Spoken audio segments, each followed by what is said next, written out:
వ్యాయామాలు పద్ధతులు అంటే వ్యాయామం దగ్గరికి వస్తే మనకి కొన్ని రకాల ఇప్పుడు డిపెండ్స్ అనండి. దీన్ని ఆల్రెడీ చెప్పినట్టే అది లెస్థెసిస్ ప్రాబ్లం ఉందా, లేకపోతే డిస్క్ ప్రొలాప్స్ ఉందా, లేకపోతే ఓన్లీ మజిల్ స్ట్రెయిన్ వల్ల వచ్చిన బ్యాక్ పెయినా, ఇవి కన్సిడర్ చేసుకొని వాళ్ళకి తగ్గాయి. ముందుకు కొన్నిట్లో ముందుకు వంగకూడని ఎక్సర్సైజెస్ ఉంటాయి, కొంతమందికి వెనక్కి వంగకూడని ఎక్సర్సైజెస్ ఉంటాయి, కొంతమందికి స్పైనల్ కార్డ్ అలానే ఉంచి చుట్టూ మజిల్ని ఐసోమెట్రిక్ ఎక్సర్సైజ్ ద్వారా స్ట్రెంథన్ చేసేవి కూడా ఉంటాయి.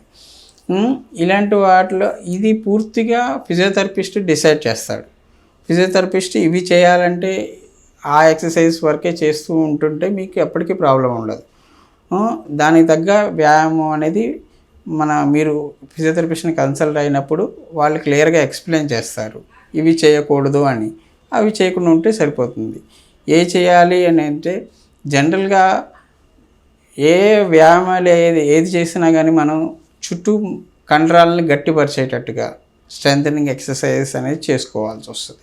పర్టికులర్గా సయాటికా కానీ లేకపోతే ఓన్లీ లోకల్ మజిల్స్ పైనకి కానీ డిఫరెంట్గా మజిల్స్ ఎక్సర్సైజెస్ ఉంటాయి, అవి చేస్తూ ఉంటుంటే సరిపోతుంది. ఇంకా పద్ధతుల విషయానికి వస్తే జనరల్గా మీరు గమనించుకోవాల్సి వస్తుంది, ఏ చేయటం వల్ల మనకి లాస్ట్ టైము నడుము నొప్పి కానీ బ్యాక్ పెయిన్ వచ్చింది, మళ్ళీ అది రిపీట్ కానియకుండా చూసుకోవడం మంచిది. మనం సర్జరీకి వెళ్ళొద్దు అనుకున్నప్పుడు physiotherapy is the only solution. ఎందుకంటే ఇప్పుడు సయాటికా ప్రాబ్లం తీసుకుందాం.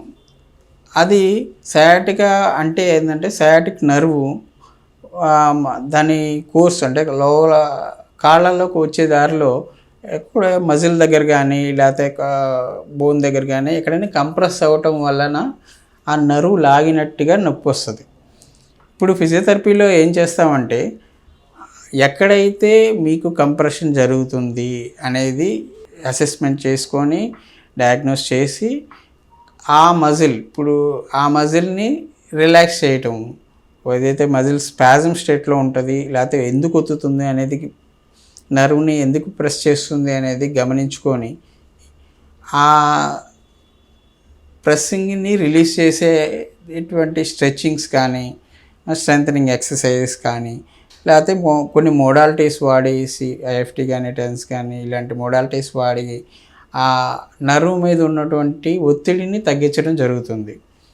ఈ ఒత్తిడి తగ్గటం వల్ల ఆటోమేటిక్గా వాళ్ళకి ఆ సయాటికా కానీ డిస్క్ ప్రాబ్లం వల్ల వచ్చిన పెయిన్ కానీ తగ్గించడం జరుగుతుంది. మనకి సర్జరీకి వెళ్ళకూడదు, మనం వెళ్ళే వయసు కూడా కాదు అని గమనించుకున్నప్పుడు కంపల్సరీగా ఫిజియోథెరపీ ఈజ్ ద సొల్యూషన్. దీంట్లో మీరు ఎన్నాళ్ళ పాటు ఎక్సర్సైజెస్ కానీ అవి చేసుకుంటూ ఉంటారో అన్నాళ్ళు మీరు సురక్షితంగా పెయిన్ తక్కువతోటి కొంతమందికి పెయిన్ పూర్తిగా తగ్గి ఉంటుంది.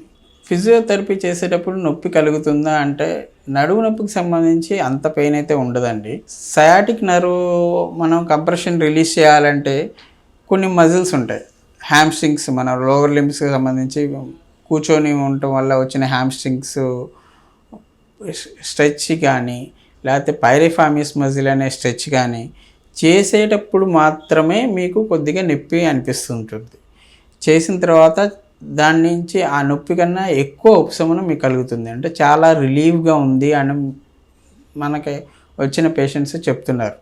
అంటే స్ట్రెచ్చింగ్ చేసేటప్పుడు కొంత నొప్పి అయితే ఉంటుంది, కానీ అది మనం భరాయించుకోగలిగింది. మీరు ఎంతవరకు తట్టుకోగలరో అంతవరకే స్ట్రెచ్చింగ్ అనేది చేస్తాము. అది డే బై డే స్లోగా ఇంక్రీజ్ చేస్తాం కాబట్టి మనకి నెంబర్ ఆఫ్ డేస్ అనేది పెంచుతాం. ఒకే రోజు ఫుల్ మూమెంట్ అనేది మనం తీసుకురాను.